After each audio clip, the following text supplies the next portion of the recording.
heddun irrecha karaa adda addaatiin hiikkachaa turanii anillee reefuun tana dubbatamaa oole guyyaa guutuu nutullee barannee jirra anillee akka nam tokkotti ifiif hordofee waan hedduu waniin arkee bareetu jira jechuun irreeffachuun aadaa Oromooti sirna gadaa keessaa jalqabee dur Oromoon akkaataa rabbii isaa itti galateeffatuu fi itti kadhatuudha ta'uu hubannee jirra namni hedduunis hubatee jira.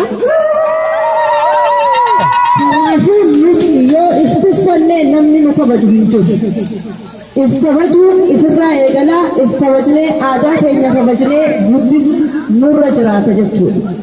Akkanumatti itti fufee yeroo Oromoon itti walgeessu yeroo matakittii kana bakka takkatti Oromoon walgeessee karatti kadhattuus ta'e falmattuus ta'e yeroo takkittii kana malee ayyaana biraa hin qabnu ayyaana guddaa nuti qabnu tokkichaa kana waan ta'eef hundi amantiin taabbaatii namu amantii isaa matatti qabatee ofiif Oromummaadhaan walitti dhufee immoo rabbii keenya kadhachuun abbaan nu dhoorku hin jiru san nutiitu labsachuu qabaa jechuudha. Kanaafuu nama hundaaf wanni dabarsuu barbaadu wal kabajuu jechuun amantii ofii namuu waliin kabajuu jechuudha. Akka Islaamatti anis na kabajanii akka Kiristaanaa waaqeffataa Ortodoksii na hunda